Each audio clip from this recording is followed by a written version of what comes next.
Ya, terima kasih masih bersama Top Report. Pemirsa masih bersama Pak Emrus Sihombing, pakar komunikasi politik dan juga sudah terhubung melalui Zoom Arief Nurul Imam, pengamat politik. Selamat sore Bang Arief. Selamat sore Mbak April dan Bang Emerus. Selamat sore. Baik, Bang Arief, ini hari ini adanya peresmian konvensi rakyat Partai Perindo berbasis digital. Dari kacamata Anda, seperti apa tanggapan? Saya kira yang pertama konvensi rakyat Partai Perindo ada beberapa hal yang bisa kita lihat. Pertama, merupakan terobosan politik yang dilakukan oleh Partai Perindo di mana konvensi ini memanfaatkan teknologi informatika dengan memakai kemajuan teknologi. Ke depan memang kita harus mendorong demokrasi digital sebagai sarana untuk menggelar atau menopang bagaimana demokrasi bisa bekerja. Jadi konvensi ini saya kira merupakan terobosan yang patut diapresiasi dan didorong sehingga demokrasi bisa ditopang oleh kekuatan atau kemajuan teknologi. Kedua, dengan konvensi digital ini, demokrasi digital ini, Partai Perindo membuka ruang publik sehingga partisipasi publik dalam proses politik terutama dalam pemilu legislatif bisa dibuka secara luas. Kita tahu bahwa untuk maju sebagai calon legislatif selama ini selalu dibayangi oleh elitisme partai politik, orang-orang yang memiliki kedekatan dengan petinggi partai politik. Dengan mekanisme demokrasi digital ini yang bisa dilakukan secara online, tentu saja setiap warga negara, setiap rakyat Indonesia bisa mendaftarkan diri untuk menjadi calon legislatif. Saya kira dua poin itu yang bisa kita lihat dari konvensi rakyat Partai Perindo,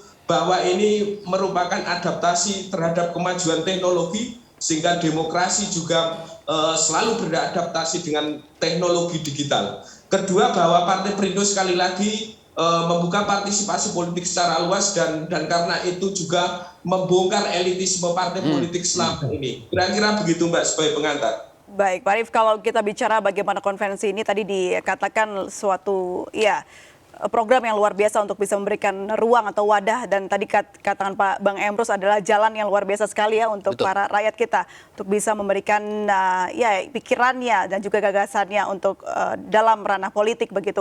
Nah, bicara soal bagaimana mencari kader yang berkapabilitas, seperti apa menurut Anda seharusnya konvensi rakyat ini? Tentu saja konvensi Partai Perindo berbasis digital ini dilihat sebagai teknis untuk rekrutmen para calon legislatif.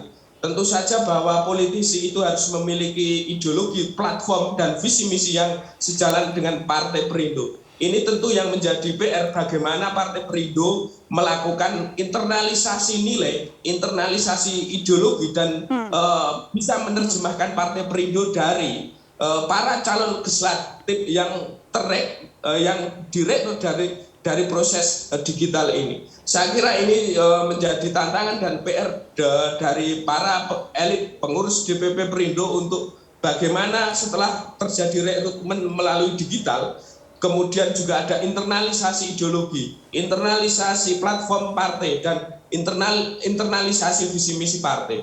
Dari situ kemudian para kader yang terseleksi lewat digital ini kemudian bisa menerjemahkan dalam bentuk aksi di tengah masyarakat. Misal caleg si A dari dapil A, kemudian apa program yang ditawarkan di tengah masyarakat yang bisa menjawab kebutuhan masyarakat, dan tentu saja harus merupakan penerjemahan dari ideologi maupun platform Partai Perindo. Saya kira ini yang menjadi tantangan bagaimana pasca rekrutmen ini dan kemudian kader itu bisa memahami seluk-beluk Partai Perindo dalam konteks perjuangan politik. Baik, kalau tadi pikiran dari Bang Arief adalah para peserta atau bukan anggota yang mau masuk ke konvensi rakyat ini harus sesuai ya, sejalan dengan ideologi dari Perindo. Namun ini bicara soal demokrasi, tentunya di dalamnya harus ada pro dan kontra. Kalau Bang Emrus sendiri berpendapat seperti apa? Perlukah atau bolehkah adanya kontra di dalam konvensi rakyat ini? Saya kira tidak perlu. Demokrasi bukan berarti diukur dari kontra. justru kalau ada pro dan kontra dan itu tidak produktif bisa mengganggu gitu ya. Jadi tidak selamanya kita harus sepakat untuk tidak sepakat, tidak boleh demikian. Demokrasi adalah bagaimana menyampaikan gagasan dan ide yang merupakan koreksi kepada yang lain.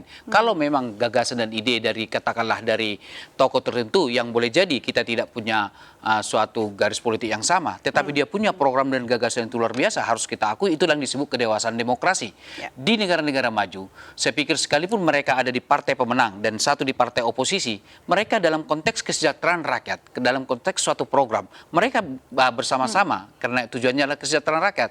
Namun demikian, ketika ada suatu program yang lebih baik daripada yang lain, tidak ada salahnya itu disampaikan ke ruang publik. Dialektika yang semacam ini. Jadi tidak selamanya selalu kalau sudah ada pro dan kontra seperti ada di sosial media gitu ya, yang menurut saya tidak ada kedewasaan demokrasi. Nah, oleh karena itulah Perindo saya lihat sudah mencoba memulai demokrasi substansial ini sehingga ada dialog-dialog, ada tesis dan antitesis nanti terkemuka di ruang publik yang dilakukan secara rasional, secara matang dan secara dewasa. Demikian. Baik, saya kembali ke Bang Arief. Bang Arief, ini Partai Perindo merupakan partai yang terhitung baru ya di Indonesia, namun sudah banyak strategi dan inovasi yang dilakukan. Menurut Anda apa saja yang harus diperhatikan atau poin-poin apa yang harus dilakukan agar inovasi dan strategi ini tepat sasaran diperuntukannya untuk mensejahterakan rakyat? Saya kira Partai Perindo target ke depan lolos parlemen threshold setelah kemarin hampir nyaris atau nyaris lolos parlemen kurang sedikit.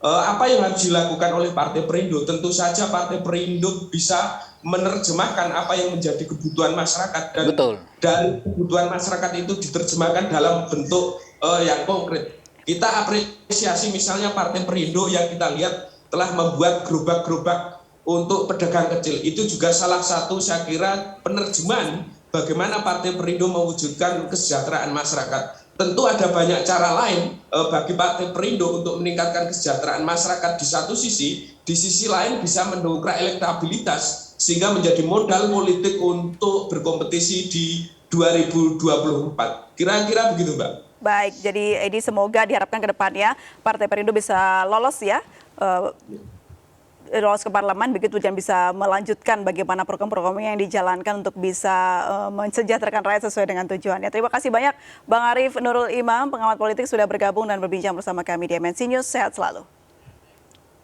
Baik pemirsa, kita harus jeda terlebih dahulu, tetap bersama kami di MNC News.